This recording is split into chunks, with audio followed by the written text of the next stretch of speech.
Now हमने शुरुआत जो की, हमने शुरुआत भारत की प्रियम्बल यानी कि भारत की उद्देशिका से की। उद्देशिका में हमने बहुत सारे शब्दों का इस्तेमाल किया कि हम भारत को संप्रभु बनाएंगे, हम भारत को समाजवादी बनाएंगे, हम भारत को पंथ निरपेक्ष बनाएंगे। पर बनाएंगे कैसे, होगा कैसे और कब बनाएंगे? भारत संप्रभु है, पर संप्रभु होने का मतलब क्या है और इसे हम संप्रभु बनाए कैसे रखें? संप्रभु होने का मतलब है स्वतंत्र होना, संप्रभु होने का मतलब है गुलाम ना होना। और जब हम कब गुलाम नहीं होंगे? जब हमारे निर्णय स्वतंत्र होंगे, जब हम स्वतंत्र होकर सोचना शुरू कर देंगे। स्वतंत्र किससे होना है? बहुत सारी विचारधाराओं से, बहुत सारे लालच से, बहुत सारे राजनीतिक उद्देश्यों से और अपने हितों से। हमें भारत को समाजवादी बनाना है। समाजवादी बनेगा कैसे? समाजवादी तब बनेगा जब मैं अपने बारे में सोचने से पहले समाज के बारे में सोचना शुरू कर दूंगा कि जो कदम मैं उठा रहा हूं, इस कदम का असर समाज पर कितना पड़ेगा और मेरे आगे बढ़ने पर कितना पड़ेगा। तब भारत समाजवादी बनेगा। पंथ निरपेक्ष कब बनेगा?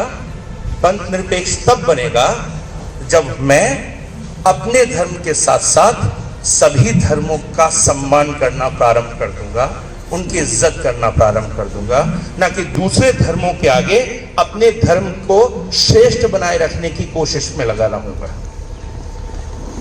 भारत, उसमें 3 शब्द और हैं, आर्थिक, राजनीतिक और सामाजिक न्याय। यह न्याय कब मिलेगा?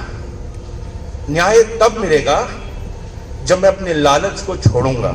आर्थिक न्याय तब मिलेगा जो अपने लालच को छोड़ूंगा।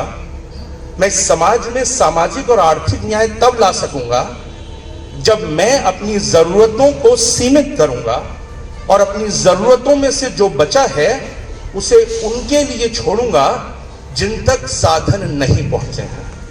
तब आर्थिक न्याय आएगा। पर अगर मैं निरंतर अपनी जरूरतें बढ़ाता जाऊंगा इसलिए कि सारे संसाधन मेरे तक सीमित हो जाएं, तो वह आर्थिक और सामाजिक न्याय नहीं आ सकेगा। इसके साथ ही एकता लाने वाली बंधुता, हमें भारत में एकता लानी है। एकता कब आएगी?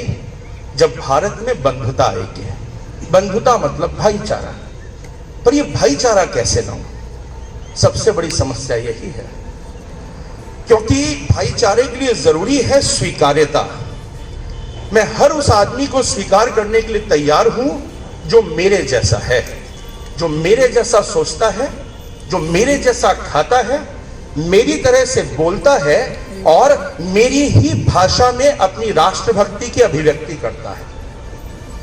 तो मैं उसे स्वीकार करने को तैयार हूं। लेकिन अगर वो मुझसे अलग है तो मैं उसे स्वीकार करने को तैयार नहीं हूं। तो फिर बंधुता कैसे आएगी? बंधुता में स्वीकार्यता पहले है। जो भी मेरे राष्ट्र का है मैं उसे पहले अपनाऊं। अपनाने के बाद अगर मुझे लगता है कि उसमें कुछ कमी है तो उसे ठीक करने की कोशिश करूं। आप अपने घर में पैदा होने वाले हर बच्चे के साथ यही करते हैं। आप उसे पहले अपनाते हैं और उसके बाद उसकी कमियों को ठीक करने की कोशिश करते हैं।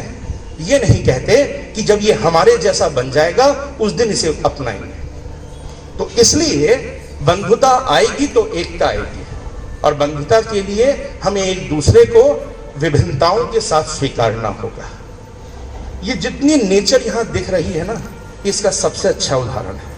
इन पेड़ पत्ते फूलों ने एक दूसरे को एक्सेप्ट कर रखा है और उनके डिफरेंसेस के साथ एक्सेप्ट कर रखा है, इसीलिए खूबसूरत है और पता नहीं कितने करोड़ों सालों से एक दूसरे के साथ हैं और एक दूसरे को आगे बढ़ा रहे हैं। तो अगर हम दूसरे को अपनी उसकी विभिन्नता के साथ स्वीकार करने को तैयार हो जाएंगे तो हम इस राष्ट्र में एकता को स्थापित कर सकेंगे और एक दूसरे का सहयोग कर कर सबको आगे बढ़ा सकेंगे।